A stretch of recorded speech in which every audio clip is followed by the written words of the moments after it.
친구네 문또 열려지지 않으니 구원으로 인도하는 그 좁은 문 들어가 영생으로 인도하는 그 생명길 갑시다.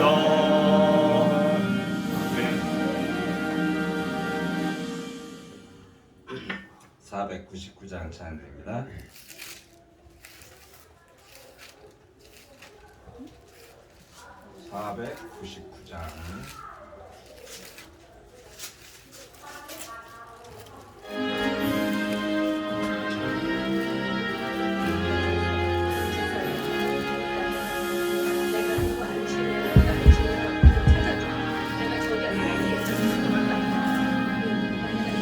저장이 곧 있으리 아직 맺혀 있는 그때에 그의 하나님 소리 들리리 천성 분명하다 저가 나와 동행을 하면서 나를 친구 삼으셨네. 우리 서로 받은 그 기쁨은 알 사람이 없구나.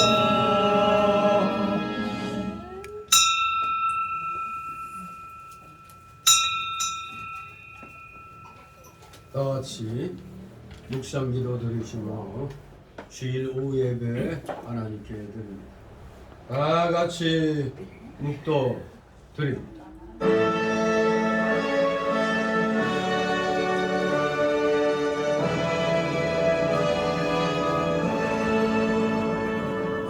성부 성자와 성령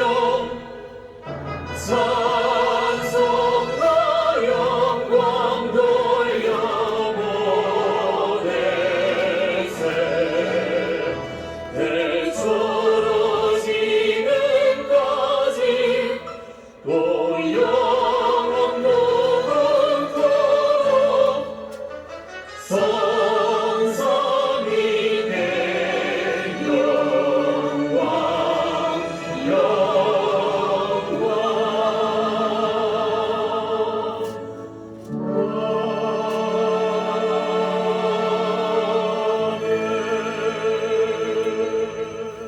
하나님이여 나를 살피사 내 마음을 아시며 나를 시험하사 내 뜻을 아옵소서. 내게 무슨 악한 행위가 있나 보시고 나를 영원한 길로 인도하소서. 아멘. 다 같이 사도신경으로 신앙고백 나누겠습니다. 전능하사 천지를 만드신 하나님 아버지를 내가 믿사오며 그 외아들 우리 주 예수 그리스도를 믿사오니 이는 성령으로 잉태하사 동정녀 마리아에게 나시고 본디오 빌라도에게 고난을 받으사 십자가에 못 박혀 죽으시고 장사한 지 사흘 만에 죽은 자 가운데서 다시 살아나시며 하늘에 오르사 전능하신 하나님 우편에 앉아 계시다가 저희로서 산 자와 죽은 자를 심판하러 오시리라.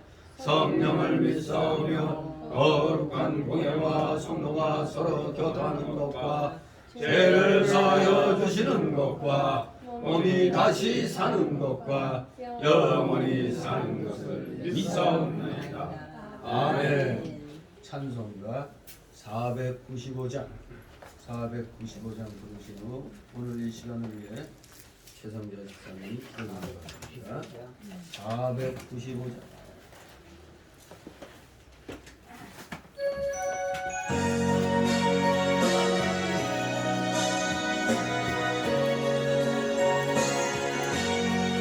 내 영혼을 정의로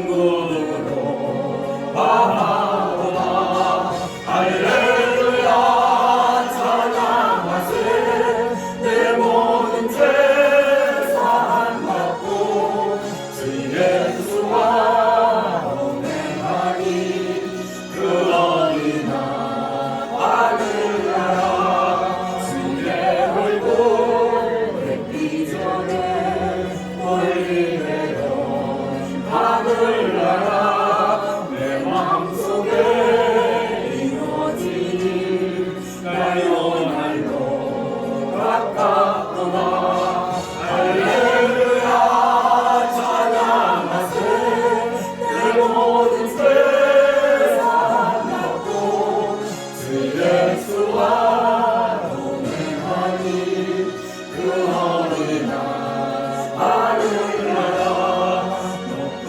산이 거친 들이 소망이나 궁궐이나 내 주 예수 모신 곳이 그 어린아 하늘나라 할렐루야 찬양하세 내 모든 죄 사함받고 주 예수와 동행하니 그 어린아 하늘나라 기도.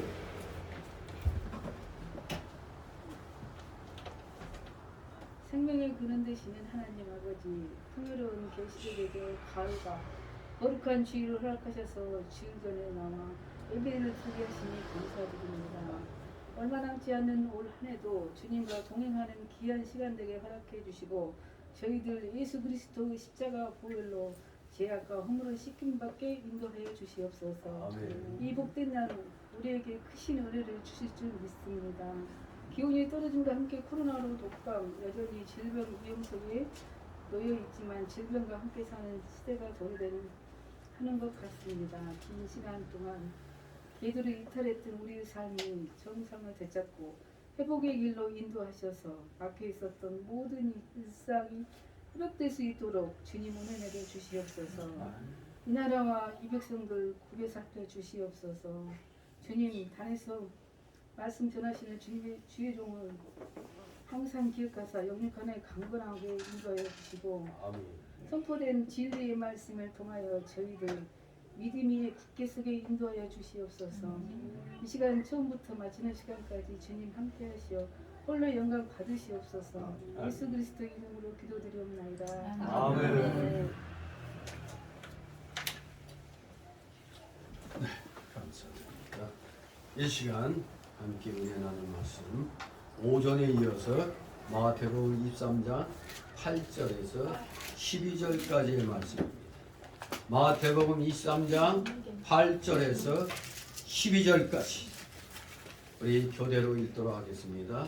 마태복음 23장 오전에 바로 이어서 8절에서 12절입니다. 제가 먼저 있습니다. 그러나 너희는 랍비라 칭함을 받지 말라. 너희 선생은 하나이요 너희는 다 형제니. 땅에 있는 자를 나비라 하지 말라. 너희 아비는 하나이시니 곧 하늘에 계신 자시니라. 또한 지도자라 칭함을 받지 말라. 너희 지도자는 하나이니 곧 그리스도니라. 너희에게 큰 자는 너희를 섬기는 자가 되어야 하니라. 다 같이 누구든지 자기를 높이는 자는 낮아지고 누구든지 자기를 낮추는 자는 높아지리라. 아멘. 예. 바리새인들의 위선 2, 두 번째 시간입니다. 오늘 8절 12절의 제목은 겸손하라 이겁니다. 겸손하라. 우리가 앞에서 위선자들의 그 행위를 본받지 말라고 말씀을 했습니다. 위선자들의 행위를 본받지 말라. 또한 위선자들의 그 외식 그리고 사람에게 높임받는 것 그거 위선자들처럼 좋아해서는 안 된다고 했습니다. 위선자들은 그런 것을 좋아하지만 우리 참된 하나님의 자녀들은 오늘 8절 12절 주시는 말씀대로 겸손해야 되는 것. 겸손함으로 진정 믿는 자로서의 그 바른 자세를 우리 모두 갖추도록 해야 되겠습니다. 자, 그러면 오늘 예수 오전에 이어서 8절 12절도 역시 다 그 당시 종교 지도자들이 예수님을 공궁에 빠뜨리려고 정치적인 질문을 했고 또 신학적인 질문을 했고 또 종교적인 질문을 하고 예수님의 기가 막힌 답변에 아무도 입을 열지 못했죠. 그리고 예수님의 그 마지막 질문에 모두 다 말문을 닫았습니다. 한 말도 능히 대답하는 자가 없고 그날부터 감히 그에게 묻는 자도 없더라. 이렇게 22장이 결론이 내려졌습니다. 그러면서 이제 예수님의 본격적인 위선자들에 대한 경고의 말씀이 바로 위선자들의 뭘 본받지 말라? 행위를 본받지 말라고 했어요. 그리고 위선자들은 외식과 사람에 보이는 걸 좋아하기 때문에 우리들은 그렇게 행동하면 안 된다는 걸 말씀을 우리가 들었습니다.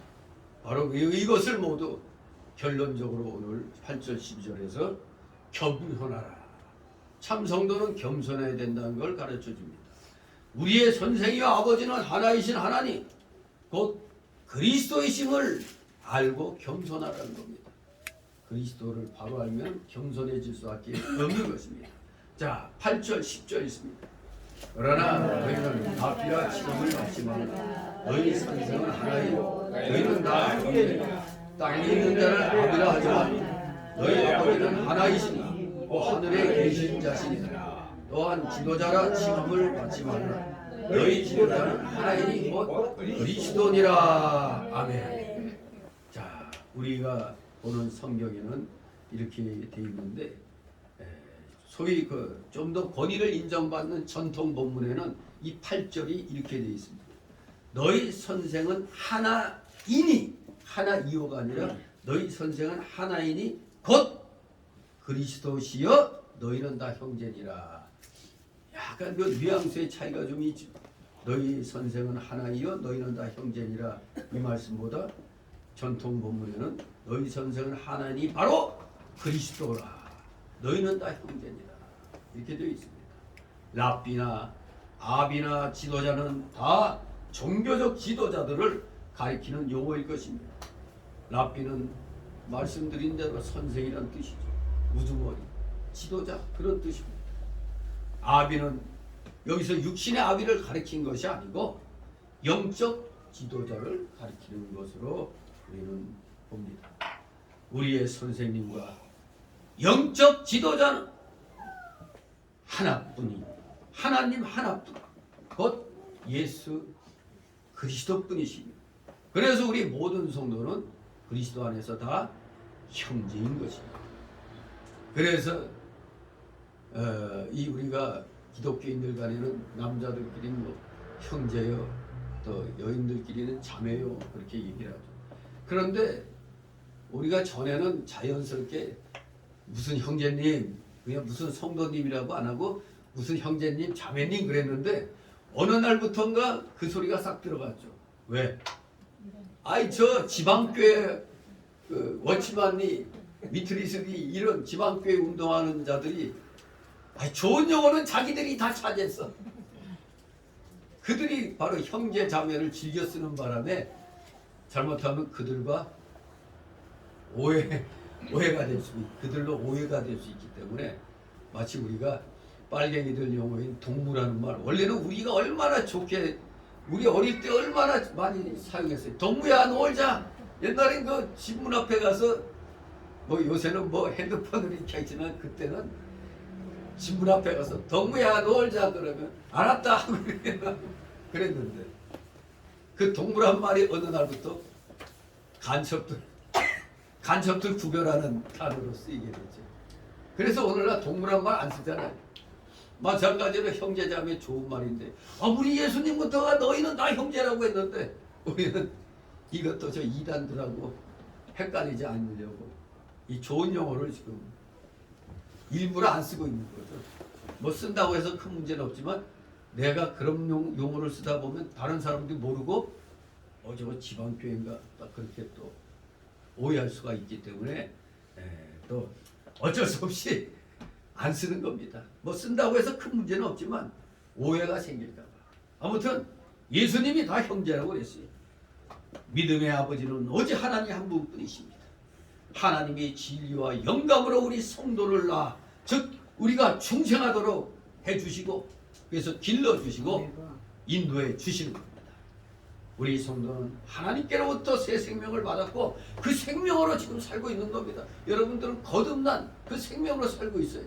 그래서 보람찬 하루하루를 살 수가 있는 겁니다. 예수님 믿지 않고 사는 삶은 그야말로 지옥입니다. 지옥 같은 삶입니다. 얼마나 허망합니까? 죽으면 그만이지. 죽으면 그만이라니. 죽으면 새로운 세상이 있는데 무슨 죽으면 그만이. 그럼 우리가 짐승 같은 삶인 거예요. 그러면 차라리 우리 안 태어나는 게 낫죠. 그러나 우리는 이 세상에 살면서 생명을 감사히 여기다가 우리는 어려울 땐 잘 사는 사람 부럽잖아요.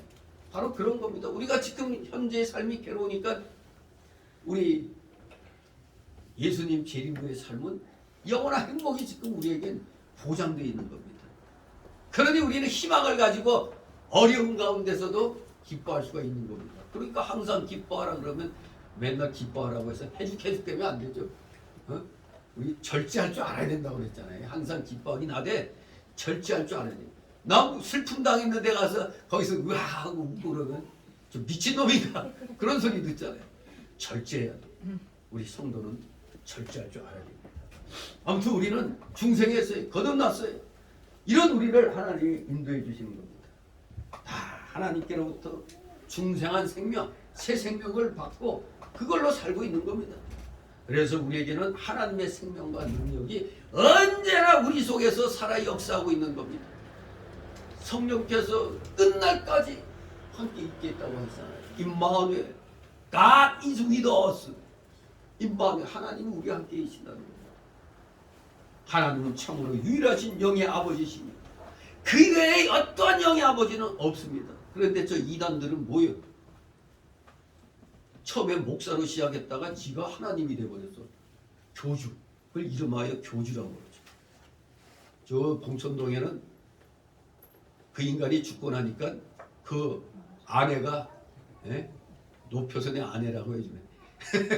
그 아내가 하나님 어머니가 돼가지고 이제 하나님 어머니. 아 참 기가 막히죠. 영의 아버지는 예수님 외에 우리 하나님 외에는 아무도 없습니다. 우리는 오직 예수 그리스도만 선생으로 모시고 그의 가르침을 줬고 그의 인도하심만 따라가야 하는 겁니다. 목회자와 교사는 단지 예수 그리스도의 말씀을 대신 전해주는 일꾼이들입니다. 일꾼. 저는 일꾼인 것입니다. 하나님이 일꾼인 거예요. 그러므로 그리스도의 말씀을 바로 전해주는 사람은 비록 입은 삐딱해지고 머리는 벗겨지고 없어도 말이 바르면은 따라야 되는 겁니다. 따라야 되는 거예요. 좋은 일꾼이 하나님 말씀 바로 전하니까 좋은 일꾼인 겁니다. 좋은 일꾼의 기준은 그겁니다. 바른 말씀 전해주고 말씀대로 모범을 보이는 그것이 진정한 좋은 일꾼이고 반쪽짜리 일꾼은 뭐예요? 말은 바로 하는데 행동은 그렇게 못할 때. 그렇다고 다 쳐내면 안 된다고 그러죠. 말은 바른 말 하니까 받아들여야 돼요. 행위는 받을 필요 없죠. 반대로 하나님 말씀에서 떠났는데 아주 세상 사람들로부터 존경받아. 그런 사람의 말은 들을 가치가 없어요. 왜? 죽은 어미의 젖을 빨아봐야 피가 나오는 겁니다. 죽은 피만 나오는 겁니다. 죽어있는 말씀 전하는데 뭔 생명이 있겠어요? 그러니 그런 것은 자유주의나 그거는 아예 아무리 사람이 인격적으로 좋아도 우리는 따를 필요가 없는 겁니다. 진정한 좋은 일꾼이 이 대한민국에 전 세계적으로 여러 교회들에게 좋은 일꾼들이 많이 있어야 됩니다. 그래야 주님 앞에 가서 상을 받는 겁니다. 하지만 바로 전해주지 않는 그런 자는 주님 앞에 가면 책망과 수치를 당하게 되는 겁니다. 물론 바울 사도가 고린도전서 4장 15절에서 그리스도 안에서 일반 스승이 있으되 아비는 많지 아니하니 그리스도 예수 안에서 복음으로서 내가 너희를 낳았음이라고 말했습니다. 영적으로 목회자들이 바울 사도같이 전도한 사람들을 내가 널 낳았다 이렇게 표현할 수가 있습니다. 그건 사실이죠. 여러분이 누굴 전도해서 예수님 믿게 했다면 여러분이 그 사람을 낳은 겁니다. 낳았어요. 하지만 그렇다고 해서 맨날 나 너를 낳았어. 나 네 아비야. 항상 이런 칭호로 불리는 것은 합당치 않다고 말씀하는 겁니다. 또 우리가 자꾸 이런 칭호를 사랑하는 것 이것도 합당치 않은 겁니다. 뭐 농담 삼아 말 안 듣고 할 때 야, 그래도 내가 너 전도로 나왔는데 말이야. 내가 너 나왔어. 이 농담으로 이제 뭐 친한 사이에 또 그렇게 얘기를 할 수가 있습니다만 이걸 말끝마다 어디 가서도 이 사람 내가 낳은 사람이야. 이런 말 하면 안 돼. 맨날 내가 이 사람 아비라는 말 이렇게 자꾸 쓰는 건 합당치가 않습니다. 잘못하면 이런 명칭 때문에 사람이 교만해질 수가 있어요. 이 명칭 하나 때문에 내가 교만해져서는 안 되잖아요. 물론 형제 자매라는 단어는 성도 상호간에 사용될 만한 좋은 용어입니다. 겸손한 표현입니다. 형제여, 자매여, 좋은 말입니다. 단지 지방교회 운동하는 자들이 이걸 전문으로 쓰다 보니까 우리가 안 쓰고 좋은 용어입니다. 겸손한 표현입니다. 너희 선생은 하나이요 너희는 다 형제니라 분명히 예수님 말씀했습니다. 마태복음 28장 10절에 보면 부활하신 예수님께서는 제자들에게 말씀하시기를 무서워 말라 가서 내 형제들에게 갈릴리로 가라 하라 거기서 나를 보리라 하셨습니다. 예수님이 나 다 형제라고 불렀어요. 내 형제들에게 가라 했어요. 우리 주님 자신께서 자신을 낮추시어 제자들을 내 형제라고 부르신 것입니다. 제자들을 형제다. 그렇다면 비천한 인생인 우리 직분자들이 이런 교만한 칭호를 사랑할 수 있겠느냐 이겁니다. 예수님부터가 내가 너희를 낳았다 하지 않고 내 형제들이라고 했단 말이에요. 아무튼 우리가 교만한 칭호를 사랑하면 안 됩니다. 그죠? 겸손하게 형제, 자매로 처신하고 불려야 되는 겁니다. 겸손하게. 그저 교만하게 아비다 내가 이런 식으로 마치 윗사람이냐 이런 행세하면은 좀 거리끼게 되는 겁니다. 같이 다니기가 싫어지잖아요. 자식이 나를 전도했다고 맨날 어디 가냐 사람 앞에서 내 아들이야 내 자식이야 내가 낳았잖아요 이런 말 함부로 쓰면 안 돼. 둘이 있을 때는 또 그렇게 얘기할 수 있겠지만 아무튼 즐겨 쓰면 안 됩니다. 우리는 서로 자신을 낮추어서 서로 높여줘야 돼. 교회 직분자들은 그래서 다 봉사자들인 겁니다. 봉사자. 그리고 목사에게 있어서 이 목사라는 명칭 따지고 보면 양치는 목동이에요. 목사가.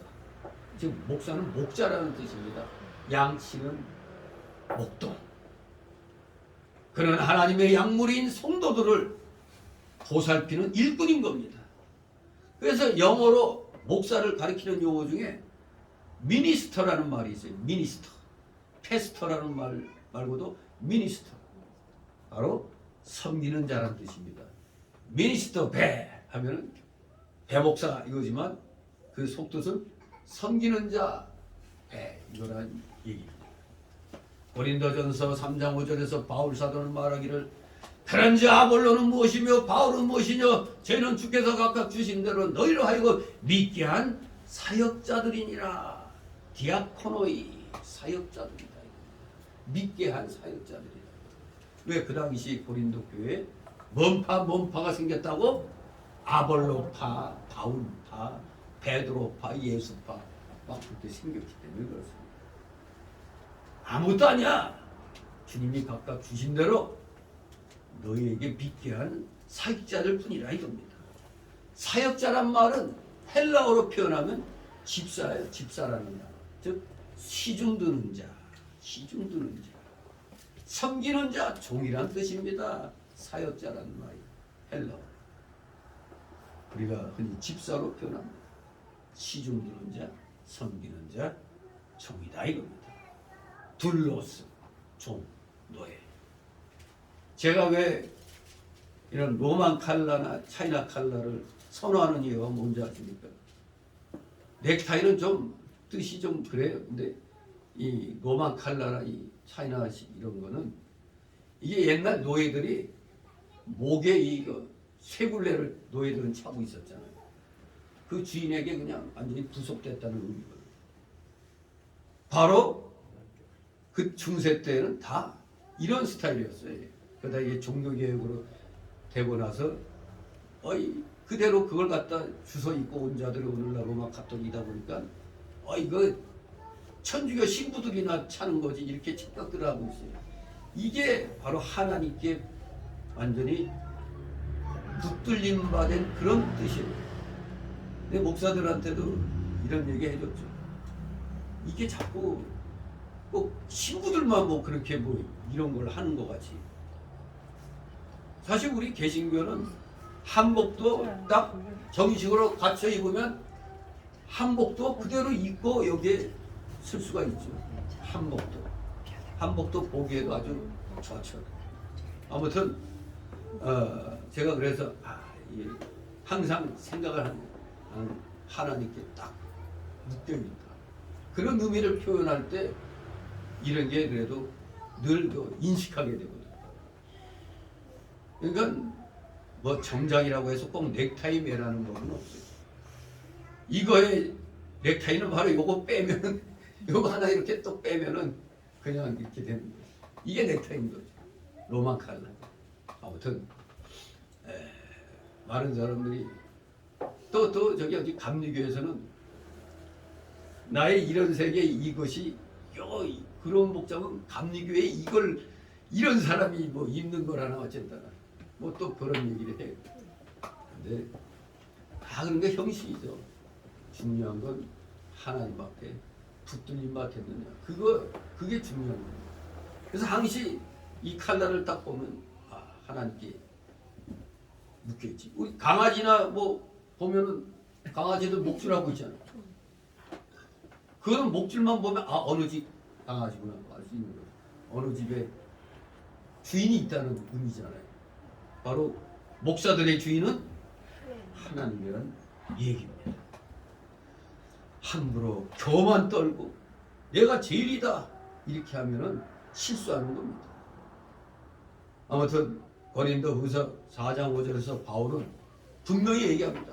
우리가 너희의 주인 된 것을 전파한 게 아니고 우리가 너희의 종 된 것을 전파한다고 말하기까지 했어요.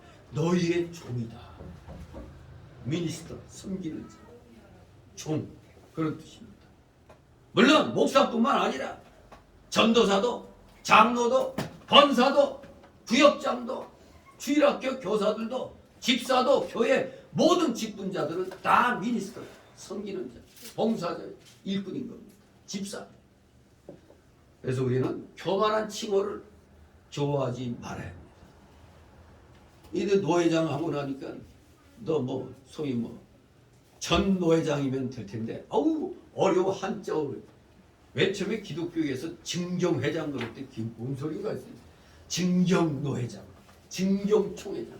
그 전에 지금 총회장 하기 전에 총회장 했다, 노회장 했다 그런 뜻이거든요. 또 교회에서도 무슨 회장이면은 증경회장 또 그렇게 또 불러요. 기독교에서는 뭐 그렇게 부를 필요 있나? 전임회장이라면 될 건데. 아무튼 그렇습니다. 우리는 교만한 칭호를 좋아하면 안 됩니다. 우리는 부족한 사람입니다. 우리는 자기의 명예나 유익을 위해 일하지 말고 오직 주님의 이름의 영광만을 위하고 성도들의 유익만을 위하여서만 봉사하는 자들이 되어야 되는 겁니다. 이게 말은 쉬운데 실질적으로 하다 보면 또 그렇게 안 돼요. 그래서 항상 나는 하나님의 종이다. 이걸 기억을 해야 되는 겁니다. 물론 성도 안에 서로 존경하고 피차 복종하는 것은 성도에 마땅한 본분입니다. 성도 상호 간에 서로 주장하려고 하면 안 됩니다. 그러면 서로 반발이 생기죠. 나이가 많든 적든 간에 서로 위해줘야 되는 겁니다. 섬겨줘야 되는 겁니다. 로마서 12장 10절에는 형제를 사랑하여 서로 우애하고 존경하기를 어떻게 하라? 서로 먼저 하라고 그랬어요. 서로 먼저 하라. 내가 나이가 몇인데 그럴 때 나오는 말, 내 나이가 어때서 막 이렇게 내 나이가 어때서 그렇게 나오냐. 나도 나이 먹을 만큼 먹었어. 그런데 네가 왜 나한테 반말이야. 나한테 왜 시켜. 내 나이가 어때서 하고. 네, 그렇습니다. 정말로 서로 먼저 해야 되는 겁니다. 인사도 건방지게 말이야. 나를 보고도 인사하래. 그럼 내가 먼저 해야지. 그러면 상대방이 당황하죠. 그렇게 또 풀어지는 겁니다. 서로 먼저 하라. 그렇게 로마서 10장 12장 10절에서 가르쳤습니다. 또 에베소서 5장 21절에는 그리스도를 경외함으로 피차 복종하라고 그랬어요. 성도 간에 서로 복종하래. 서로 복종하래. 서로. 나만 성교가 아니라 서로 복종하래. 이유는 그리스도를 두렵고 떨림으로 섬김처럼 복종하라는 겁니다. 또한 주님께서 세우신 교회의 직분자들에 대하여 존경하고 복종하는 것은 성도의 바른 태도요 행위인 것입니다. 바울사도는 디모데전서 5장 17, 18절에서 가르치기를 잘 다스리는 장로들을 배나 존경할 줄로 알되 말씀과 가르침에 수고하는 이들을 더할 것이니라 그랬어요. 오늘날 장로들이 착각하는 게 뭡니까? 장로에는 두 반이 있다고 그랬죠. 바로 교훈장로하고 시무장로가 있는데 오늘날 교훈장로는 목회자고 시무장로는 오늘날 말하는 장로인 것입니다. 그런데 목사는 교훈권과 그 치리권이 있거든요. 분명히 디모데전서 5장 17, 18절에 말씀과 가르침에 수고하는 일을 더할 것이라고 그랬죠. 그러면 시무장로들도 이 말씀을 기억하고 예의를 갖춰야 되는 거죠. 그런데 오늘날 통합 측은 이게 잘못돼가지고 장로, 나도 장로인데 목사하고 동적으로 생각하죠. 아니 성경에 말씀과 가르침에 수고하는 이들을 더하라고 그랬는데 나도 장로인데. 그래서 심지어 우리 이전 목사가 어디 청와대인가 어디 무슨 기도회 하는데 이제 같이 여러 교회 사람들하고 차 타고 들어가는데 이 사람들이 앞에서 이렇게 얘기하는데 그애 우리가 좀 뭐 해줬어 막 이래 애라고 막 그러는데 장로들이 애라고 하는 자가 자기네 교회 목사예요. 얘 이렇게 지금 오늘날 시무장로들이 콧대가 너무 높아졌어요. 뭐 때문에 높아졌을까? 이게 뭐죠?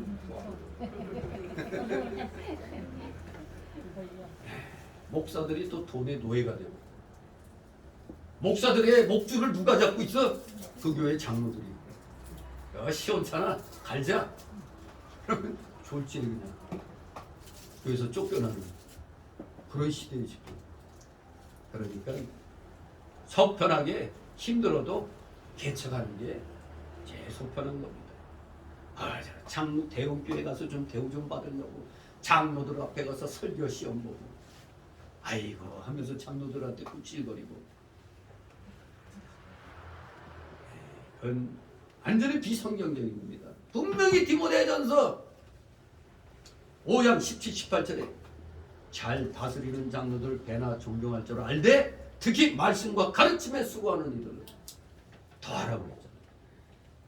성경에 일러서되 곡식을 밟아 떠는 소의 입에 망을 씌우지 말라 하였고 또 일꾼이 그 삭슬 받는 것이 마땅하다 하였느니라. 목회자들이 생활비 받는 거 당연한 겁니다. 왜? 여러분도 직장에서 일하면 당연히 월급 받잖아요. 근데 왜 목사들이 사례비 달라고 그러면 목사가 말이야 돈만 밝혀 이렇게 나오는 거예요 그냥. 그러나 분명히 성경에 곡식을 밟아갖고 곡식을 막 떨고 있는 소가 좀 뭐 먹는데 못 먹게 이걸 씌워봐요. 이거 얼마나 잔인한 일이에요. 일꾼이 그 삭슬 받는 게 마땅한데 돈 주지 않아 봐. 요새는 어떻게 되죠? 돈 안 주면 바로 고발 들어가요. 고발. 삭슬 받는 거 마땅한 겁니다. 교회 목사들은 교회 그 11조가 그 생활비인 겁니다. 이게 구약 때 개념으로 말하면. 하지만 11조가 크기 때문에 그걸로 이제 교회 모든 여러 사업들을 하는 거죠. 교회 직원들이 있으면 교회 직원들 또 생활비 주고 그런 겁니다. 전번에 그냥 어디 세무서에서 또 뭐가 날라왔는데 교회 그 직원 상황 파악하는 거 그거. 내가 여기서 붙이고 장붙이는데 뭐 직원이 어딨어. 아무튼 우리나라 교회는 한 80%가 다 거의 자립이 잘 안 되죠. 20%? 20%도 안 되죠 지금은. 그 외의 교회들은 다 어려워요. 대형 교회들이 큰 소리 치고 있는 건데 그나마 대형 교회에서 또 작은 교회들 성도들을 흡수해 버리니까 이 교회가 코로나 팬데믹 때 만여 개가 없어졌다고 하니까 참 서글픈 일이죠. 아무튼 일꾼들은 하나님의 일꾼들은 힘드나 어려우나 편하나 항상 어떠한 자세? 나는 하나님의 종이다. 이 자세 이것을 잊어서는 안 됩니다. 갈라디아서 4장 14절에 보면 갈라디아 교인들은 주의 귀한 종 바울 사도를 어떻게 영접했느냐? 하나님의 천사와 같이 또는 그리스도 예수와 같이 영접했어요. 왜 그랬어요?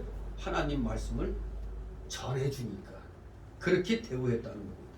히브리서 13장 17절은 너희를 인도하는 자들에게 순종하고 복종하라. 저희는 너희 영혼을 위하여 경성하기를 자기가 회개할 자인 것 같지 않느니라. 저희로 하여금 즐거움으로 이것을 하게 하고 근심으로 하게 말라. 그렇지 않으면 너희에게 유익이 없느니라. 그 교회 목사가 맨날 생활 문제로 어려움 겪고 있으면 교인들에게 덕이 될까요? 교인들을 위해서 기도해야 되는데 맨날 먹고 살 생각만 하고 있는데 그래서 너희에게 유익이 없는 겁니다. 즐거움으로 회개할 자같이 하라는 겁니다. 목회자들은 이렇게 회개할 자같이 하는 거예요. 자신이 회개할 자인 것 같이. 그러니 성도들은 목회자들이 즐거움으로 하게 하는 겁니다. 즐거움으로 하나님의 사역을 하게 하는 겁니다. 절대 근심으로 하게 하지 말라는 겁니다. 근심으로 맨날 힘듦으로 있으면 언제 교인들을 놓고 기도할 수가 있겠어요. 그래서 너희에게 유익이 없다 그렇게 했습니다. 바울은 갈라디아서 6장 6절에서 가르침을 받는 자는 말씀을 가르치는 자와 모든 좋은 것을 함께하라 그렇게 말씀하였습니다. 주님의 뜻을 바로 전달해 주는 교육자에게 순종하는 것이 주님의 인도를 그리스도의 인도를 받는 것입니다. 그러니까 여러분도 집에서 맛있는 거 하면은 목사 생각해요 안 해요? 아니 여기 말씀을 가르친 자 모든 좋은 것을 함께 하라고 그랬는데 내가 먹을 거는 냉장고에 딱 해놓고 지금도 몸은 여기 와 있는데 마음은 냉장고에 맛있는 거 숨겨놓은 거 생각 있으면 안 되는 겁니다. 함께 하라고 했어요. 물론 교육자가 주님의 심부름을 잘못하고 그릇되게 인도할 때는 어떻게 해야 된다? 종교개혁이 일어나 그 교육자를 떠나야 됩니다. 저 이단들이란 거 저거 떠나지 못하고 있는 거 저거 얼마나 힘들어요. 영혼을 갉아먹는 겁니다. 이단에 가 있는 사람들 영혼을 갉아먹는 거예요. 영혼을. 마치 오늘날 그 이단에 심취해버리면 마약을 끊는 것처럼 어려워요. 이게 저 여러분들 아는 대로 김문수 전 경기도지사 원래 그 사람 주사파의 거두였잖아요. 쉽게 말하면 빨갱이의 거두였어요. 학생들 때. 그 사람에게 다 교육받은 자들이 지금 설치고 있는 거예요. 그래서 김문수를 두려워하는 겁니다. 그 사람에게 물어봤대요.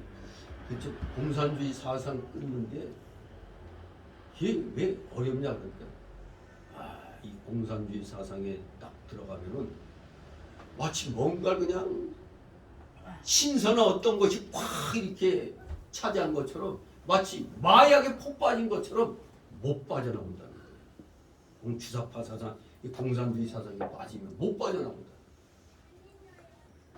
그러니 쟤네들이 자유대한민국에서 가진 영화를 누리면서도 적의 편에 서 있는 걸 보면은 알 수가 있는 겁니다. 그러니 저것들은 죽어야 마땅한 겁니다. 제가 말하는 게 아니라 김문수가 저것들은 뭐요? 총살시켜버려요. 못 끊으니까 죽음으로써 끝나는 겁니다. 죽음으로써. 그렇기 때문에 뭔가 교회가 말씀하고는 다른 방향으로 맨 그냥 인본주의, 세속주의 그것만 얘기하고 어디서 그냥 읽은 소설이나 얘기하고 누가 위인전 같은 얘기나 하고 말이야. 어디 영화 보고 와서 영화의 그 줄거리 얘기하고 성경 말씀을 풀어줘야 되는데 그런 자들이 많이 있어요. 그러면 빨리 보따리 싸가지고 바른교회 찾아가야 되는 겁니다. 엑소더스 해야 돼. 탈출해야 되는 거예요. 하나님의 심부름꾼으로서 월권 행인을 한 것은 악한 일입니다. 하나님 말씀을 떠나서 다른 거 전하면 월권 행위입니다. 직무유기입니다. 이미 하나님의 심부름 위치에서 떠난 겁니다. 그러니 빨리 보따리 싸고 그 교회를 떠나야 되는 겁니다. 그러나 주님의 심부름을 바로 잘하는 교육자는 하나님이 귀히 쓰는 심부름꾼이기 때문에 존경하고 잘 대접해야 하는 겁니다. 이와 같이 일반 성도들은 주님께서 세우신 교회의 직분자들을 존경하고 복종해야 합니다. 그러나 교회 직분자들 자신은 절대로 뭘 가지면 안 돼? 교만과 자만심 가지면 안 됩니다. 교만과 자만심, 자존심을 버리고 겸손히 성도의 발을 씻기는 그 위치에서 봉사자의 역할을 해야 되는 겁니다. 그러니까 결코 우리 성도들은 서로가 서로를 섬기는 겸손한 봉사자가 되어야 된다는 것입니다. 11절 12절 있습니다. 너희 중에 핑계는 너희를 섬기는 자가 되어야 하리라. 누는지 자기를 높이는 자는 낮아지고 누는지 자기를 낮추는 자는 높아지리라. 아멘. 지금 이거 우리가 살고 있는 세상과 다르죠? 이렇게 천국 윤리는 세상 윤리와 다른 겁니다.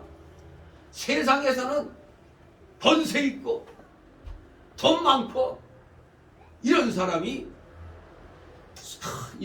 큰 자로서 섬김을 받잖아요. 섬기는 자보다 섬김을 받는 자가 세상에서는 높잖아요. 섬김을 받으니까. 그런데 이상하게 천국의 모형인 교회에서 오늘날 이상한 현상이 일어나잖아요.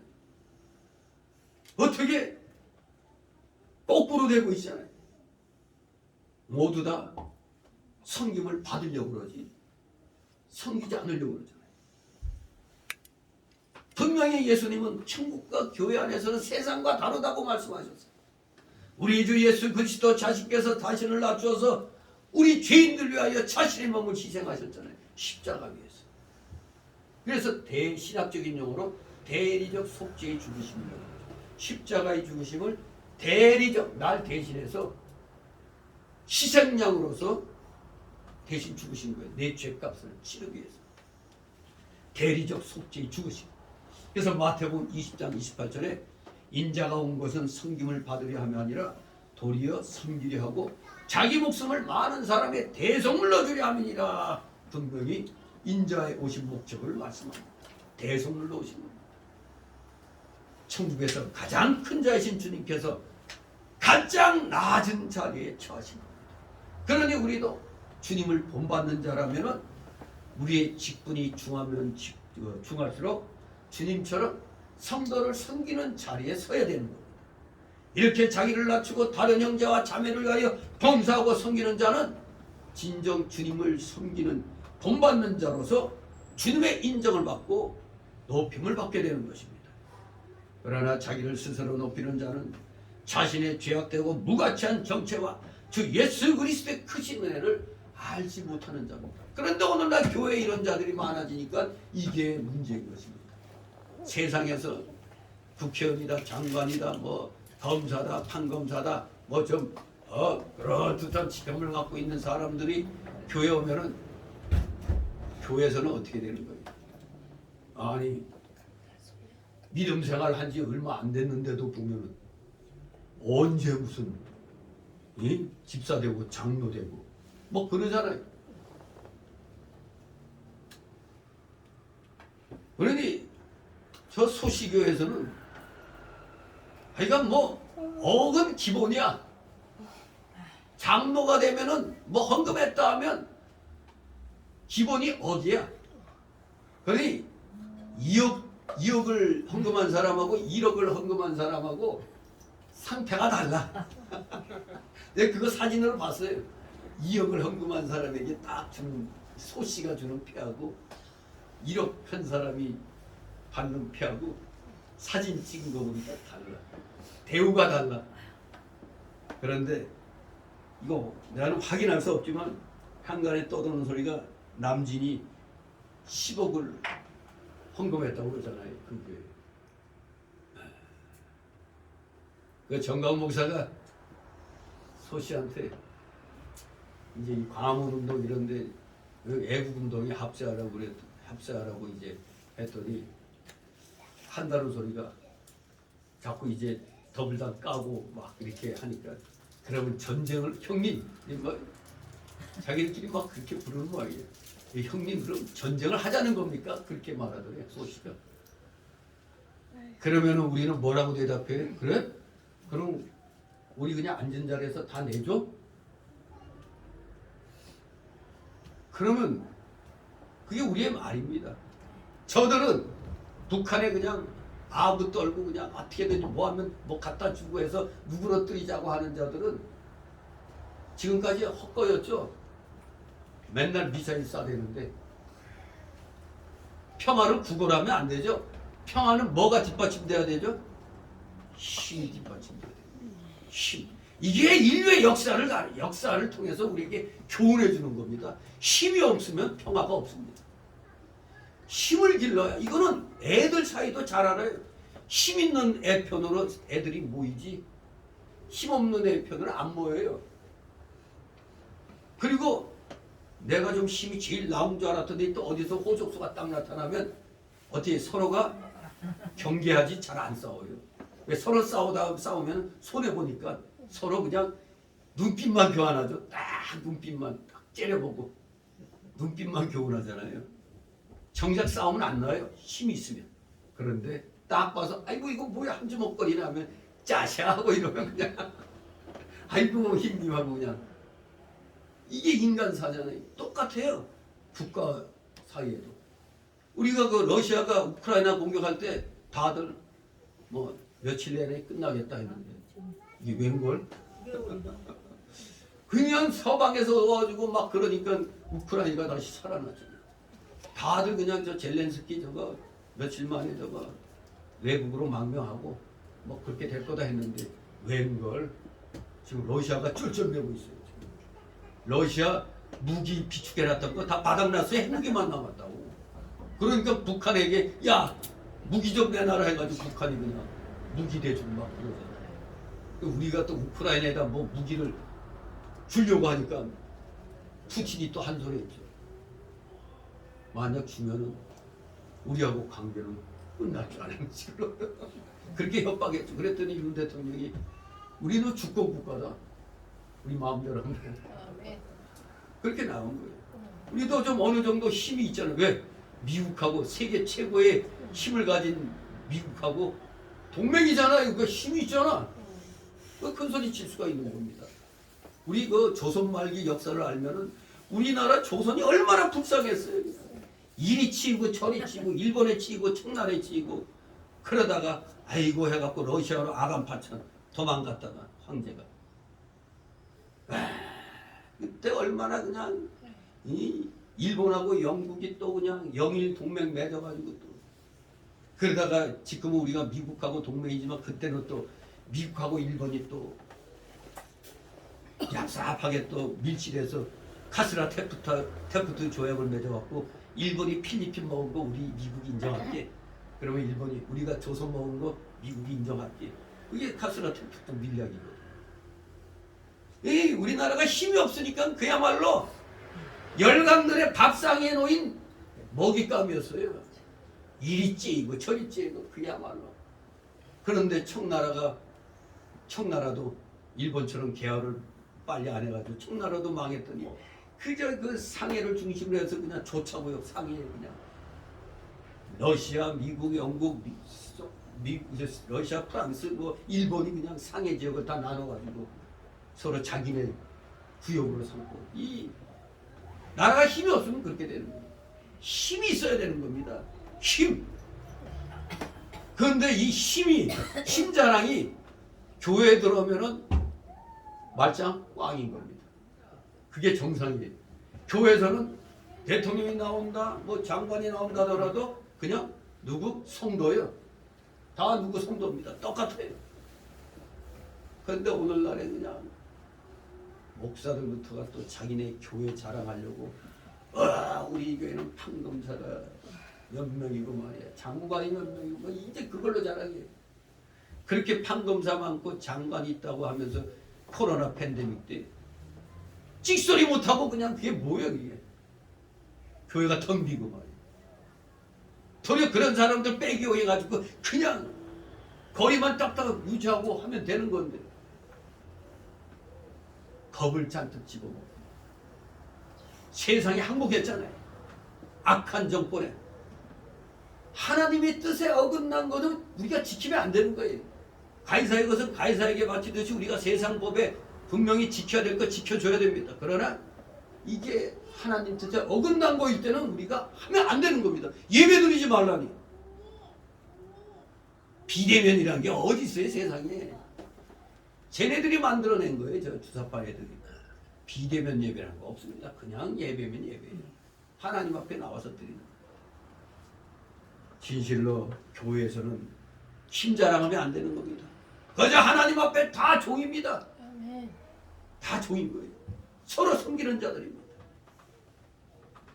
진실로 우리 서로가 섬기는 자리에 쳐야 됩니다. 교회에 나와야 비로소 내가 진짜 이 세상에서 정말 이게 평등하구나. 이 세상에선 공산주의 사회가 이루어질 수가 없어요. 글자 그대로 모두가 다 평등한 세상. 저 시진핑이가 말하는 대동세상. 이재명이가 그거 뽐받아갖고 대동세상. 공산주의 하겠다는 겁니다. 그게. 이 세상에서 여러분이 가진 달란트가 다 다른데 어떻게 평등해? 여러분이 남보다 똑똑해가지고 아주 귀한 일을 갖다 힘들어 했어. 그런데 어떤 사람은 능력이 없어서 제대로 하지도 못한데 내가 1,000만 원 받아야 되는데 저 사람도 같이 1,000만 원 받아. 그럼 일할 기분 나요 안 나요? 내가 뼈 빠지게 일했는데 어떻게 똑같아? 그래서 공산주의가 망하는 겁니다. 능력대로 일한 만큼 받는 겁니다. 그러니까 독일이 통일됐을 때 가장 문제점이 동독 사람들은 공산주의 정책에 의해서 이게 만연화된 그 체질인데 이거 통일되고 나서 일하니까 이거 뭐야 시간만 때우면 되는데 이거 뭐 일 덜 했더니 뭐 돈도 적고 저 사람은 많이 받고 그런 걸로 상당히 좀 갈등이 있었다고 그래요. 그러니까 우리가 통일돼도 아마 이런 문제가 아마 큰 문제가 될 겁니다. 하지만 그러기 때문에 독일도 그랬는데 독일은 계속 편지 교환 서로 하면서 조금씩 이 격차를 이해하면서 이렇게 줄여가서 그나마 통일됐는데도 저렇게 어려워졌는데 우리나라가 이 상태에서 왕창 통일돼봐요. 우리나라 망하는 거예요. 잘못하면. 서로 통일되기 전에 그러니까 소위 말하는 게 지금 이남에 탈북한 사람들이 일단 통일되면 주축이 돼서 북한을 이렇게 세계적으로 이렇게 하면서 이렇게 서서히 합쳐져야지 그냥 확 합쳐지면 우리도 같이 다 못 살게 되는 거예요. 서로 망하는 겁니다. 그게 제일 두려운 거예요. 그게. 그래서 어떤 사람은 통일하면 안 돼 이런 얘기하는 게 그래서 그걸 염려해가지고 그런 거예요. 그러니까 뭐든지 단계적으로 서서히. 그러니까 지금부터 하나씩 물꼬를 터야 되는 거예요 이게. 근데 안 저놈들은 안 하잖아요. 그러면 자기네 체제가 무너지니까. 아무튼 그래서 지금 만약에 제가 이런 생각 해봤어요. 만약 지금 통일돼서 마음대로 어디 갈 수 있어 이북으로. 그러면 신난다고 차 몰고 갈 수 있을까요? 못 갈까요? 가고 싶어도 못 가죠. 왜? 거기는 인프라가 구성이 안 돼 있는데 가다가 연료 떨어지면 어떻게? 응? 그럴 때는 또 긴급 출동 부르면 아마 그때 되면 긴급 출동은 이 비행기로 갔다가 헬기로 왔다 갔다 해야 될 것 같아. 헬기로 가서 내려서 기름 주고 막 이래야 될 것 같아. 그러니까 이북을 여행하고 싶어도 하려면은 먹을 거 뭐 이런 거 다 그냥 잔뜩 준비해가지고 자전거나 뭐 이런 걸로 해야지 차 타고는 아마 따로 트럭에 몇 드럼통 기름 싣고 다녀야 아마 일 볼 수 있을 겁니다. 그만큼 인프라가 안 돼 있어요 구성이. 대한민국처럼 이렇게 인프라가 잘 돼 있는데 없습니다. 참 우리나라에 그래서 외국에 가서 살던 사람이 다시 여기 이민 와요. 우리나라가 제일 살기 좋다고. 아무튼 우리는 이런 복된 나라에 살면서도 앉은 자리에서 저 악랄한 마귀 새끼들에게 그냥 다 갖다 바치려고 이러고 있는 겁니다. 지금 십몇 조 원이 북으로 간 것 같아. 우리 코인들이 여기 대한민국에 와서 그 세탁돼가지고 중국으로 가가지고 북한으로. 지금 미국에 딱 걸린 거예요 그게. 잘못하면 세컨더리 보이콧 맞으면 우리 조선시대로 돌아갈 수가 있어요. 우리 모든 거리가 다 중지되어 버리기 때문에 무서운 겁니다 이거. 그런데 미국이 우리가 동맹국이라 봐주는 겁니다. 전번에 걸렸는데도 봐줬어요. 그런데 겁대가리 없이 계속 저러는데 그래도 다행히 광화문의 그 애국운동이 결국 대통령을 바꾸는 바람에 그건 성공했지만 아직 깔려있는 게 좌파들로 깔려 있어갖고 아직 대한민국이 제대로 안 굴러가는 겁니다 지금. 이게 문제예요. 5년 후에는 어떻게 될 것인가. 5년이 되기 전에 빨리 이 주사파의 모든 걸 빼버려야 되는 거예요. 그래야 우리 교회가 사는 겁니다. 제일 먼저 공산화되면 교회가 제일 먼저 죽어요. 교회부터 박살내는 거예요. 그 주사파들이 잘 알아요 얘네들이. 그래서 코로나 팬데믹 때 그걸 이용해가지고 교회들을 완전히 몸을 쥐었던 겁니다. 그런데 여기에 이런 불의에 맞서지 않는 목사들은 그건 사이비 목사인 것입니다. 그건 교회가 아닙니다. 불의에 맞설 줄 모르면 교회가 아닌 것입니다. 진실로 우리는 교회 나와서야 비로소 평등함을 느끼는 겁니다. 세상에서 아무리 부자고 권력이 있어도 교회 안에서는 서로가 다 형제 자매잖아요. 서로가 섬기는 위치. 얼마나 좋습니까? 천국의 모형이 그래서 교회입니다. 그러니 우리 모두 주님이 가르쳐 주신 말씀대로 우리 스스로를 낮춰야 돼요. 자기를 이렇게 낮추고 다른 형제와 자매를 위하여 봉사하고 섬기는 자가 돼야 주를 본받는 자가 되는 겁니다. 그래서 주님의 인정을 받고 높임을 받게 되는 겁니다. 자기를 스스로 높이는 자는 자신의 죄악되고 무가치한 정체와 주 예수 그리스도의 크신 은혜를 알지 못하는 자가 된다는 걸 우리는 다시 한번 또 마음에 새겨야 되겠습니다. 진실로 이런 자들은 그저 하나님의 은혜를 알지 못하는 자들은 주님의 물리치심을 받게 됩니다. 영적으로 아예 힘이 이런 자들은 어린애 취급받게 되는 겁니다. 자꾸 교회 안에서 내가 누군데 힘주고 자기의 뭘 자랑하려는 자들은 영적으로는 어린 자입니다. 하나님이 내칩니다. 그렇기 때문에 기독교인들은 구원받은 자들은 오직 어떻게 하라? 겸손하라. 겸손하라. 서로 먼저 보면 서로 먼저 인사하라. 그게 겸손이에요. 겸손이 바로 영적으로 성숙했다는 그 덕의 요소가 되는 겁니다. 아, 저 사람 교회 제법 다니더니 사람이 참 됐어. 이 소리를 우리가 들어야 됩니다. 결론적으로 우리는 오늘 오전에 주신 말씀과 함께 오늘 이 오후 시간의 말씀을 통해서 우리에게 주시고자 하는 말씀을 정리를 해봐야 됩니다. 자, 예수님께서 제자들과 유다 백성들에게 가르치신 서기관과 바리새인들의 그 위선의 잘못은 무엇이냐? 첫째, 저희는 말만 하고 스스로 실천하지 않는다. 둘째, 저들은 사람들에게 보이기 위해서 행동한다. 사람들에게 보이려고. 셋째, 저들은 교만하여 무사람들로부터 높임 받기를 좋아한다. 이것을 책망하신 겁니다. 이들은 이런 잘못을, 종교 지도자들이 이런 잘못을 범했던 겁니다. 그러므로 이들의 이러한 행위는 하늘 보좌에서 절지도 않고 주무시지도 않은 채 무사람들을 감찰하시는 하나님을 없이 여기는 짓이다. 그걸 지적하는 겁니다. 너희가 하나님을 없이 여겼기 때문에 그런 행동을 한다. 둘째로는 나아가 주위의 사람들조차도 그들을 본받아 외식을 행하게 하는 누룩과 같은 행위다. 결코 다른 사람들에게 나쁜 영향을 끼쳐서 그들도 같이 나쁜 악의 영향을 받게 한다는 겁니다. 누룩과 같이. 아무것도 모르는 자들에게 잘못된 걸 가르쳐가지고 하나님 앞에 버림받게 되는 겁니다. 셋째로는 진리 가운데서 바른 삶을 영위하는 자들의 심령을 상하게 한다는 겁니다. 그 당시 종교 지도자들의 행위는 바로 이런 겁니다. 올바르게 말씀대로 살용하는 자들의 심령을 아프게 하는 거예요. 왜? 바르게 하려는 자들이 소수에 해당되니까 많은 사람들이, 넓은 길 가는 많은 사람들이 좁은 길 가는 사람들 보고 잘못됐다고 거꾸로 말하잖아요. 자기들이 잘못된 걸 모르고 바른 길 가는 사람들이 잘못됐다고 하는 겁니다. 오늘날 대한민국 교회도 다 그렇잖아요.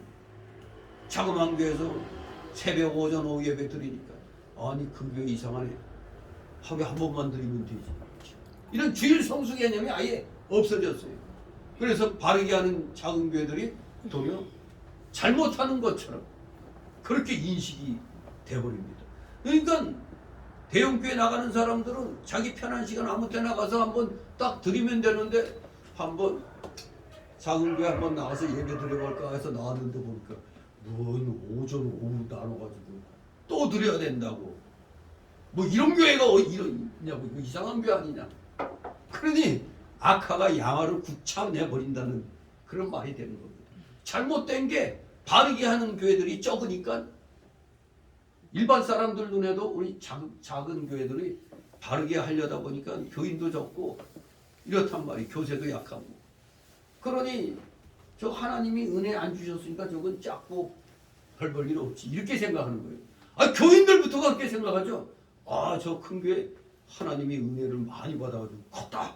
근데 조그만 교회 아이고 목사가 지지게 못 나가지고 복을 못 받았다. 이렇게 판단하는 거예요. 그러니까 세상에서의 성공의 기준이 뭐예요? 크게 되는 거 아닙니까? 하나님의 뜻은 다르잖아요. 우리 예수님은 뭐라고 그랬어요? 무슨 길 가라고? 좁은 길 가라고 했어요. 그리고 좁은 길 가니까 사람들이 많이 모인다고 그랬어요? 찾는 자가 적다고 그랬죠. 수많은 구약의 선지자들 보세요.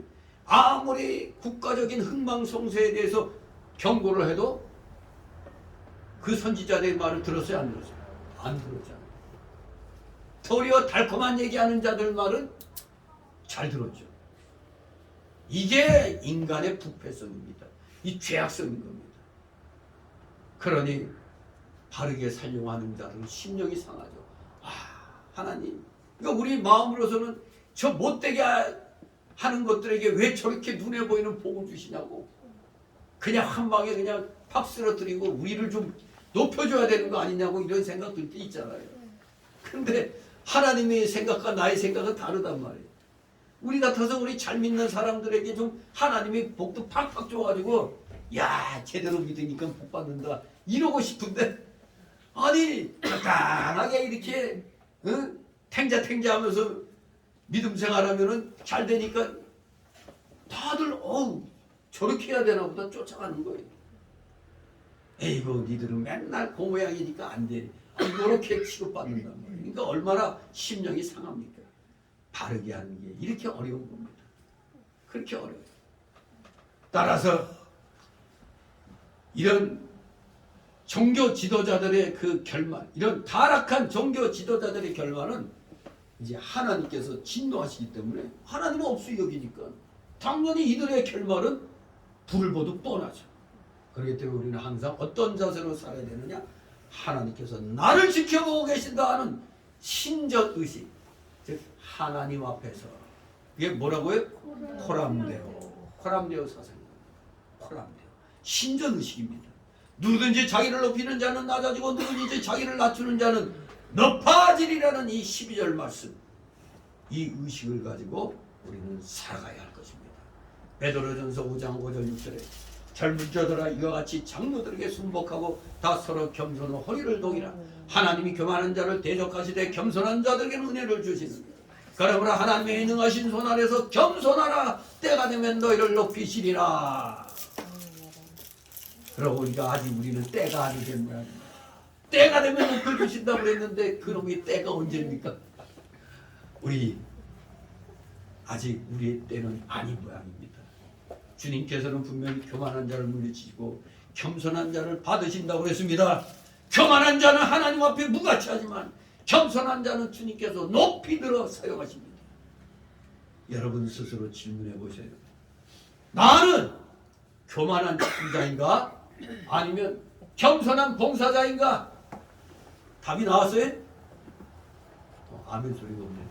아멘.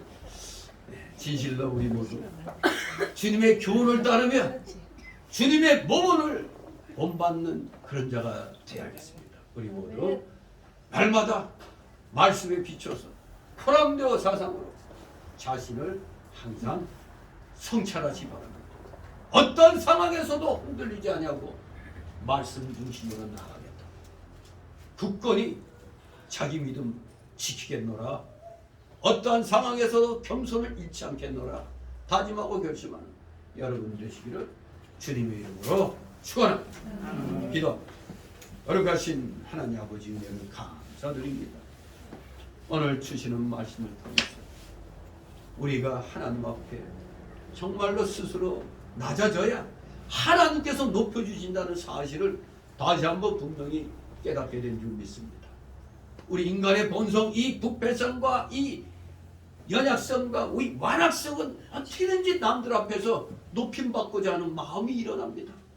절대로 우리 구원받은 주의 자녀들은 신전의식, 코람데오 사상으로 늘 겸손함을 잃지 않도록 은혜로 충만케 하여 주시옵소서. 무슨 일을 하든 주님의 영광만을 최우선으로 생각하며 행동하는 사랑하시는 자녀들 다 되게 하여 주시옵소서. 감사드리며 예수 그리스도의 이름으로 기도드리옵나이다. 같이 찬송가 500장 찬송가 500장 찬송입니다.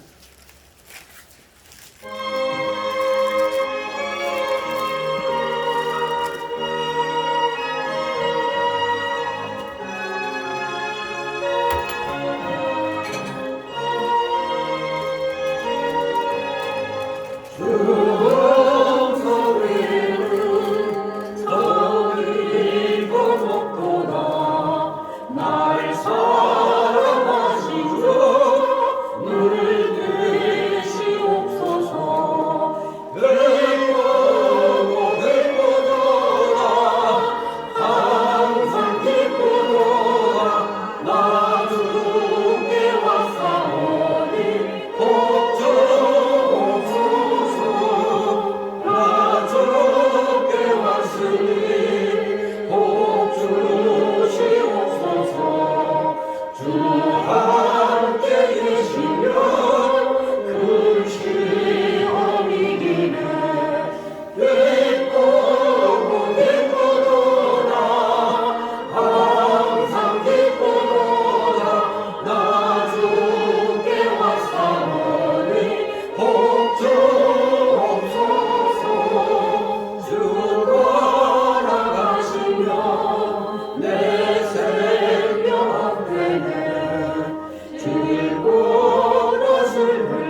추수감사절 전주일이니까 전윤배 성도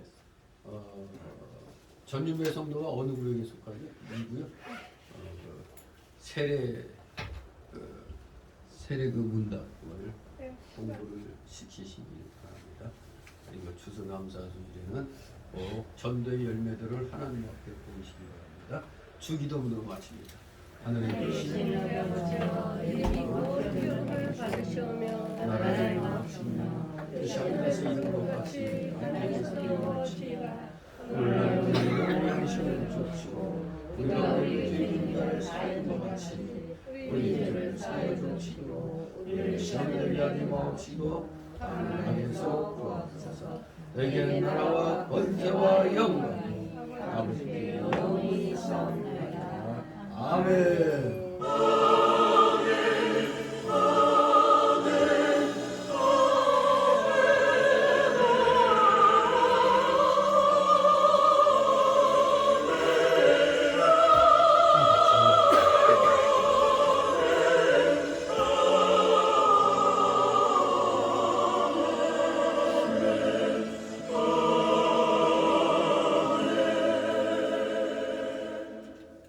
수고들 하셨습니다. 이제 돌아가셔서 쉬시기 바랍니다.